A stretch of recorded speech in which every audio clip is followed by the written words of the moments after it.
All right, I'm here with James Goldmann and Aki McCullough. We're here to talk about a constant knowledge of death and their process writing guitar, and I guess maybe in other projects too. Thanks for being here. We're at the Archer Beach House in Chicago. They're playing upstairs tonight. How did you both get started playing music? What got you interested in heavier stuff? I started playing violin when I was 9. Okay. I never meant to have that be my real first instrument. I was like, oh, I'm gonna play the wind instruments like all these other my cool friends are gonna do. I got the beginner music book, and before school even started, I read through the whole thing and learned how to do it. My parents were like, whoa, what the fuck? And started getting me lessons for it. When I was doing that, we also had a keyboard, and it would have the easy version of songs, and I would be like, wait, I feel like there's more of that song I've heard before, and I wrote it down. I transcribed it. That was something that they ended up teaching us in music theory way later. So it was I just kind of caught on to it weirdly fast. It's because I was born to do this. No. You spent a lot of time doing that? Was it kind of occupying you a lot? Yeah. It was just kind of like a fixation. I just went through different fixations, and around that time, it was just music was fascinating to me. Honestly, I think I got into heavy music by playing a bunch of sports video games and stuff like SSX and Hell yeah. ATV Off-Road Fury and Burnout and stuff. And they had kind of heavy-ish bands, and I was like, yo, this is sick. I want to learn how to do that. Do you remember some of the first riffs that got you interested in playing that kind of music? I remember hearing System of a Down on ATV Off-Road Fury. The song Science that was on there. I got an MP3 player when I was 13, and I bought a bunch of songs on MSN Music, and then I found LimeWire, and I think my first heavy music love was System of a Down, and really their self-titled album was the first thing where I was like, oh my god, I gotta find more things that sound like this. My parents had a really hard time figuring out what the hell to do with me because I was bad at baseball and bad at basketball and bad at football and bad at every sport imaginable. And they were like, trumpet, why not? It turns out I was pretty good at it, and so they just kind of kept me in with music there. I played trumpet all the way up until college, from 5th or 6th grade all the way till then. But really got into heavier music, kind of same thing as Aki with video games, playing Tony Hawk, and playing Burnout Revenge specifically. Had an absolute banging soundtrack with a bunch of metal and more popcore, whatever you want to call it. Academy is, all that fun stuff. Billy Talent was on there. Lots of fun artists that kind of got me into the heavier stuff. Being younger, going over to a friend's house and hearing Linkin Park on their TV for the first time and being like, what is that? That's cool. He's yelling. So I got really into Linkin Park, and from there found, Breaking Benjamin and a bunch of other hard alternative rock bands from the early 2000s. And then halfway through high school, I went up to Arrow Bear Music Camp in California, and that's where I met Aki in 2008, I believe. Wow. And by then, you were already into way heavier stuff than me. And she was like, oh, do you listen to heavy music? I'm like, yeah, I like Underoath, I like all the bands I mentioned before. She was like, have you heard Meshuggah? And I'm like, no, what's that? What's it taste like? And she was like, listen to this, and she gave me Nothing by Meshuggah to listen to, and I listened to it for 3 days until it stopped giving me a headache. And I was like, oh, okay, yeah, I like this is good. And then we just kind of kept making weird heavy music together since then in various bands and projects. And what was your first band together? Our first band was called Demise of Idolus. It was a pretty straightforward tech death kind of thing, Arsis inspired, just shred. It was okay. We wrote some riffs. It was really fun. We wrote some. Funny is that I know all the riffs. I can't forget them. Yeah. Could you play one right now? Could you rip one right now if you probably pushed? I can't play them. Oh God. Martial Law. Yeah, martial law.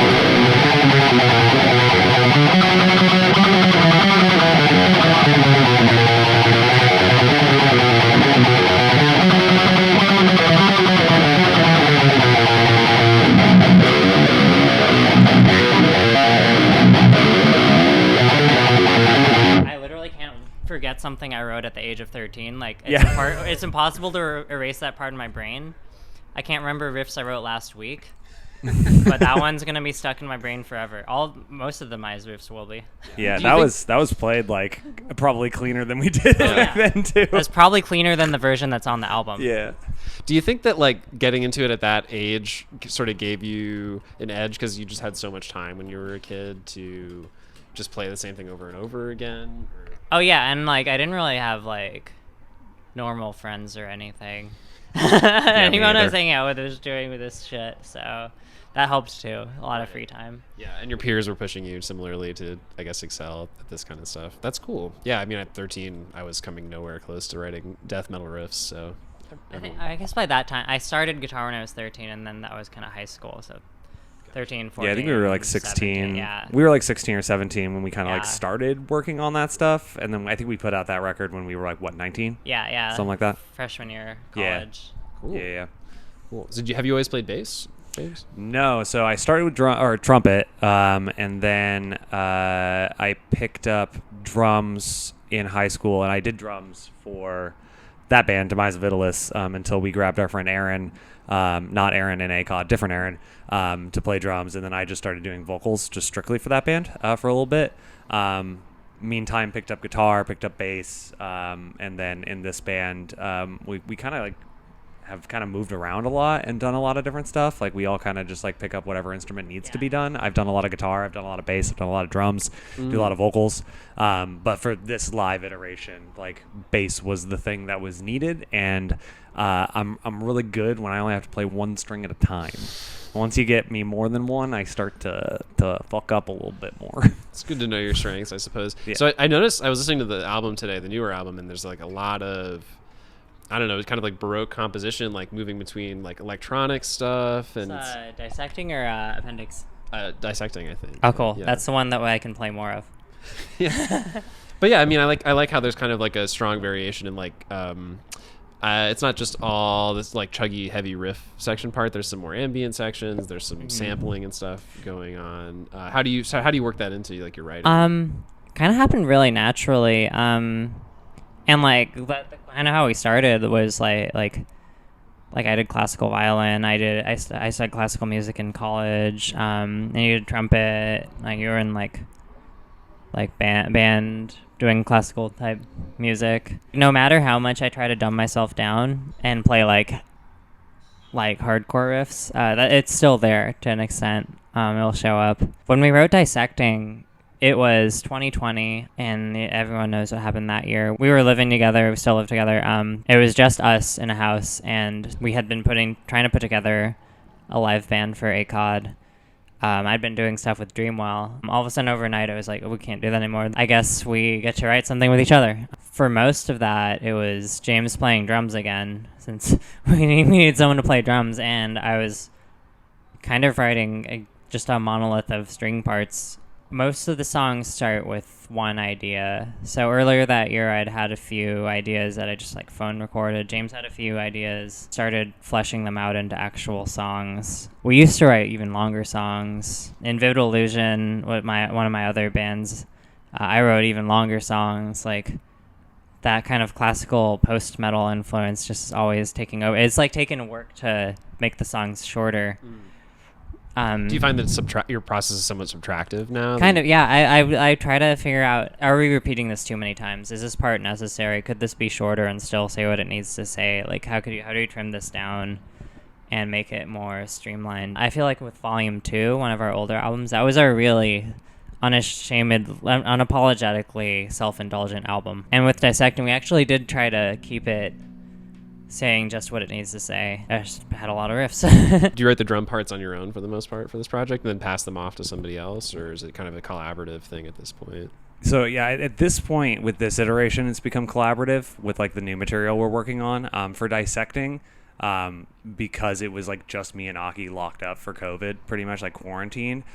It was me writing the drum parts like in their entirety, pseudo performing them. I did them on an electronic kit and then fixed it because I ain't that clean. This record, the Dissecting was pretty much the two of us just kind of cranking that one out. Previous records have all been kind of like a who's who and what's what of doing whatever, and then depending on again the instrumentation, who wants who to do what. Like with our Volume 3 series in 2019, it was like my record was one that I'd been working on for years and years that I finally just wanted to do, and I did like basically everything on it. Like playing wise, Aki mixed it, and then like for Aaron's, like Aaron wanted Mike to do vocals, so Mike did vocals on that one. For Aki's, like Aki wanted me to do vocals on that in collaboration with her, so we did those while as Mike played bass. And then on like the last one, Mike's was like mostly him, but he wanted Aki to do vocals, and I did a little bit of backup, but didn't really do anything else for that record. Volumes 1 and 2 were very much just a whole bunch of songs that we had that never really had homes. We kind of threw them together and, you know,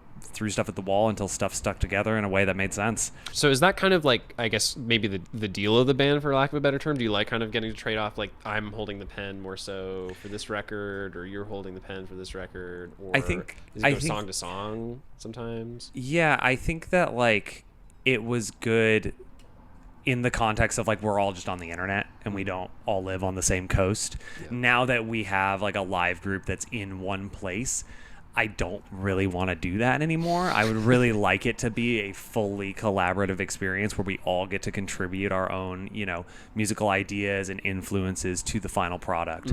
And I think we're making good progress on that for the next record. So, do you have a favorite bass part that you wrote for this past release? Or? So I didn't write any of the bass parts. Okay. It was like, well, I wrote a couple of them. I think that like the Holocastration of Throne, like the main riff in that song is like, and this is just a thing that we kind of do, is I write basic ass riffs on guitar because I write guitar parts like a bass player, and then she fucks them up.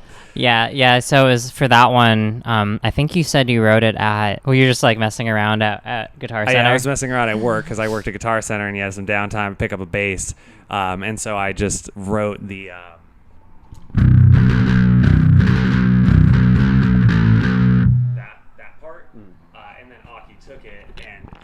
Yeah, so it was from there. It was how do I make this into something with more chords, and the chords kind of set the atmosphere of it. A lot of time I go in one of two directions, which is either to make it more black metal-y or more dissonant. So for that first riff, I kind of stuck with the black metal-y sound of it. So the signature of like black metal riffs is those parallel minor thirds. They're just like.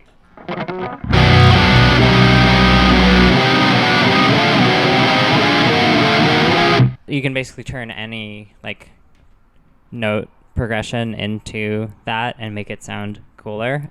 So that was an easy way to do it, and that turned into this one.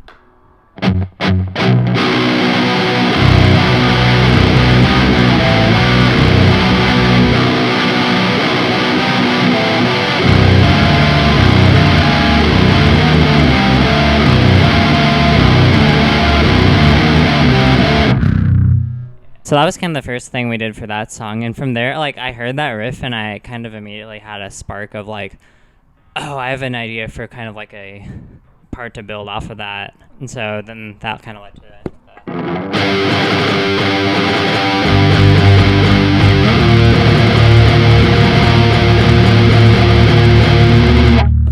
And then the, like, I guess, verse type thing.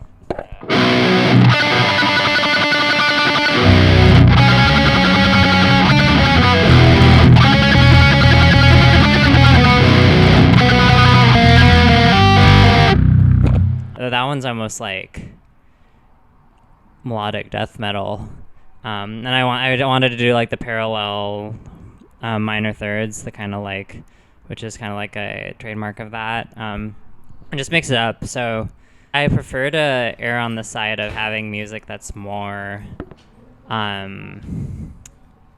over the place. And it's like, as you work on it, it's going to naturally tie itself together. You're going to find what that sound is.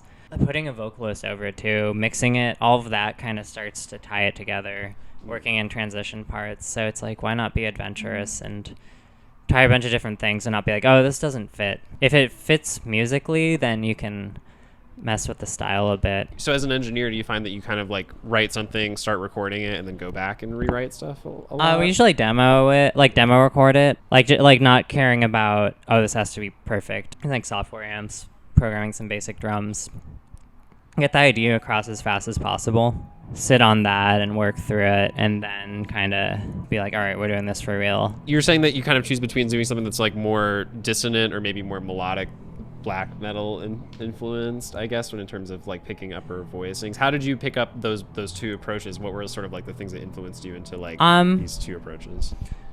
So yeah, like that with that riff I just did, the more melodic death metal, and that was kind of like stuff I listened to like way back then and was playing way back then.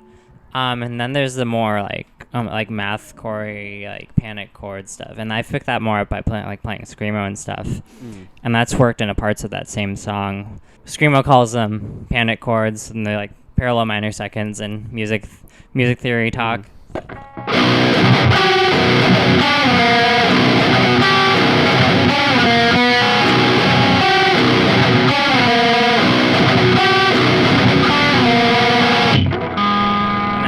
That's like another thing where it's the same chord pattern, just in different spots. I've always been big on using how the guitar is arranged to your advantage.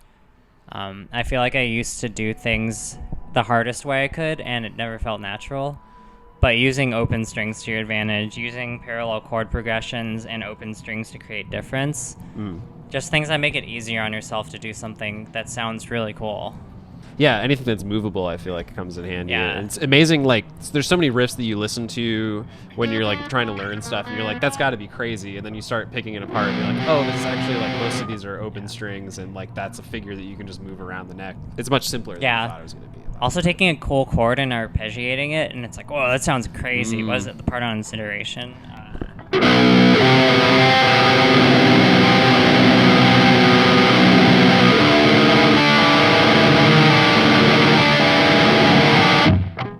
That's just 2 chord progressions. I'm only using 5 fingers the whole time.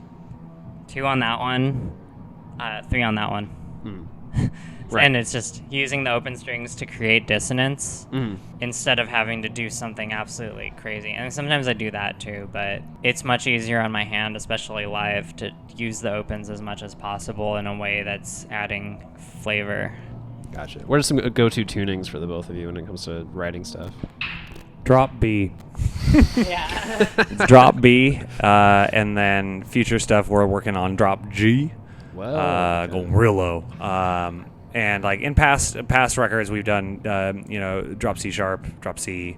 I don't think we've really ever done like a standard or a drop D. Maybe on some of like the acoustic-y things. On Volume 1, Disfigure was drop B also, but it was just it was in the key of E, and I was kind of saving the drop B as a kind of like a nice surprise. My opinion is that drop B is kind of it's kind of a perfect tuning for the music we do, or the music we've been doing. Drop C is kind of like a normie tuning to me. It's just like it's so overdone. Honestly, drop D is heavier than drop C. Yeah, it is. Like C sharp is like kind of has a little spice to it. That's like what Dreamwell does. Drop C is just kind of like the basic bare bones like metalcore tuning. I also think if you're gonna do C sharp, you have to do it like C sharp standard, because that's when it gets like real crazy. I think that's what Job for a Cowboy does, is like C sharp standard, and it just like rips so hard. What I've noticed is like drop B is heavy, and like I don't have very high gauge strings on this, and it still holds the tuning pretty well. Once I go to B flat, it starts to hurt my fingers. I can't play as fast. I mean, part of that's a skill issue, but like it's less comfortable. ACOT has a mix of really heavy doomy riffs and like fast black metal-y riffs. I wear myself out doing the black metal-y riffs once I get down to drop B or B flat. So B is kind of the perfect middle ground for that. The new stuff, we're just writing it in G, but it's on a 7, so it's more set up for 6 string and then the bonus low string if I want that. If you're going that route, or if you're going to use a bass 6 or something like that for drop G. We have one, and it's actually been floated. When we did our first like few live shows back in 2018, we did double bass for a song, and one of the basses was my bass 6 that I used, and that thing's super fun. If we were gonna do that, I'd be like, screw it, we're doing drop E, and just everybody gets a bass 6, and then just the guitars, in heavy quotation marks, just throw on the bass strangler, and then whoever's playing actual bass doesn't, and is just in normal E, or like hell, just getting a telephone wire on a dingwall and pray that you can get down to E without it going out of tune. But no, that's too low.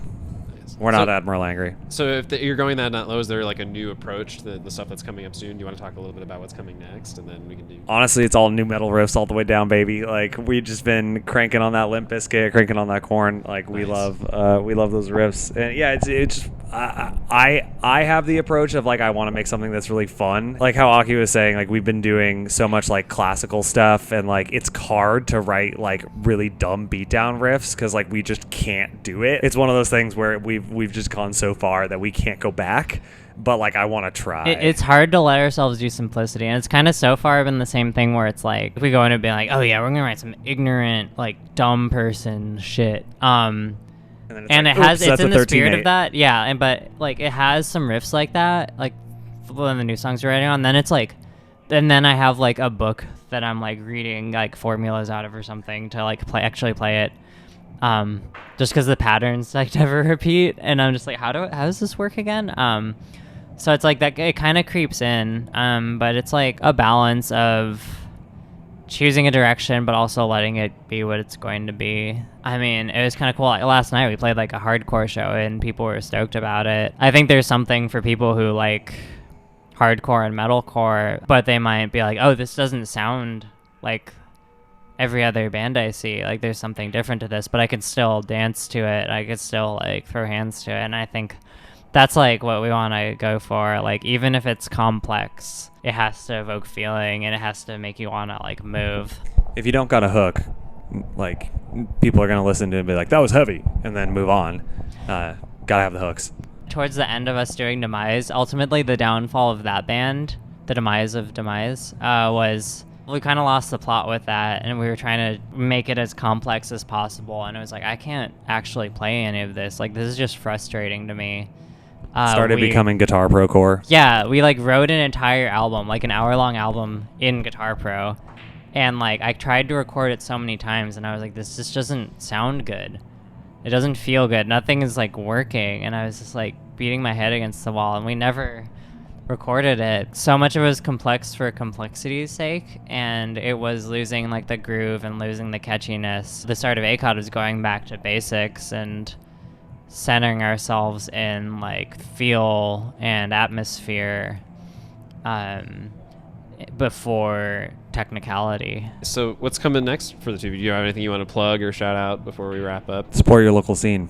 Hell yeah. Fucking go to shows. Give bands your money, especially bands with trans and queer folk in them. Free Palestine. Free Palestine. We released an album last Friday. We did release an album last Friday. Yeah, it's fun. Appendix 1, revisions and annotations. I always mix up the order. It doesn't matter. Yeah, so it's kind of celebrating 10 years of being a band and re-recording, remixing new versions of everything else on our that we've done. Yep. James mixed it. Sounds sick. Yeah. It also includes 3 songs from stuff we play live these days that we did in our studio, Newhouse Studios, which is trans-owned and operated. We have a trans musician fund. You can donate to it to support trans artists making cool music. There's a huge wage discrepancy that trans people face. Trans women make about 60 cents for every dollar that a cis man makes. And that plays out with massive amounts of unemployment because of discrimination, because of the mental health problems that we face. So many artists that we want to work with can't afford to work with us, and trans voices are the ones we really think should be heard for music. Anyone who is struggling to have the money to work in a studio is probably the ones we should be elevating the message of the most. And so what we're trying to do is we started a crowd fund to help trans artists specifically to work with us to cover the costs. We've worked with a lot of really cool artists through that. We've put out compilations that support that. We also like sell shirts, and we also just have like a donation. So all of that goes towards raising funds to help trans artists work for us for reduced or for free. That's one of the most important things about why we do the studio in the first place. So we'll be sure to put information about how you can find that in the description for the video. Thanks for chatting with me. I really appreciate it. Have a good set. Thank you so much.